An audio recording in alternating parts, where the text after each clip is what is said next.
Shamlaji Idar national highway પરથી રોજના હજારો મુસાફરો પસાર થતા હોય છે।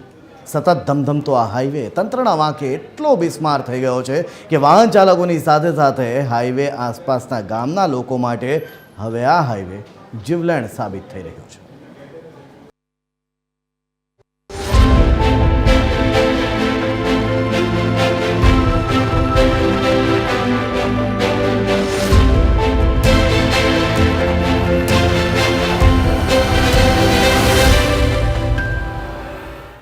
વિકાસ કાર્યોની જાહેરાત તો કરી દેવામાં આવે છે, પણ તે કાર્યો પૂર્ણ થાય છે કે નહીં તે કોઈ ધ્યાને ન લેતું હોય તેવું લાગી રહ્યું છે।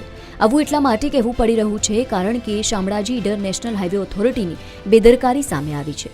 ઈડરના રેવાસ નજીકથી પસાર થતા હાઈવે નંબર 168Gની નવીનીકરણની કામગીરી મંથર ગતિએ ચાલી રહી છે, જેના પગલે મોટાભાગના ગ્રામ્ય વિસ્તારો વચ્ચેથી પસાર થતા નેશનલ હાઈવે સ્થાનિકો સહિત પશુપાલકો અને મહિલાઓ માટે અકસ્માતનો માર્ગ બન્યો છે।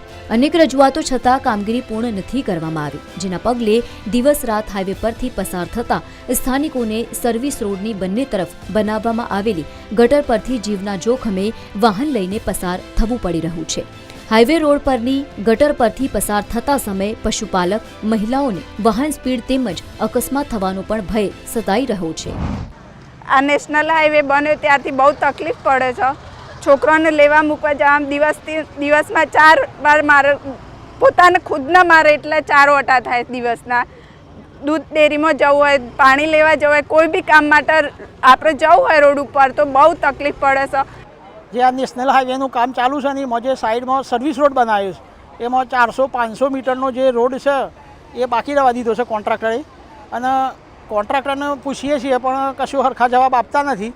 અને અમારા જવા આવવા માટે 4 ફૂટની કેનાલ ઉપર થઈને બાઇકો લઈને અવર જવર કરવું પડે છે। રેવાસ ગામ નજીકથી પસાર થતા નેશનલ હાઈવેની બંને તરફ બનાવવામાં આવેલા સર્વિસ રોડનું છેલ્લા કેટલાય સમયથી કામકાજ અધ્ધર તાલે ચાલે છે। ખાસ કરીને ગ્રામ્ય વિસ્તારમાં રોડની બંને તરફ વસવાટ કરતા હજારો લોકોને વાહન વ્યવહાર સહિત ઇમરજન્સી સેવાઓ માટે ભારે હાલાકીનો સામનો કરવો પડી રહ્યો છે। એક તરફ સ્થાનિક લોકો સુરક્ષિત રીતે પસાર થઈ શકે અને રોડ રસ્તા મામલે સારી સુવિધાઓ મળી રહે તે માટે રાજ્ય સરકાર તેમજ કેન્દ્ર સરકાર દ્વારા લાખો કરોડો રૂપિયાની ગ્રાન્ટો મંજૂર કરવામાં આવ્યું હોય છે।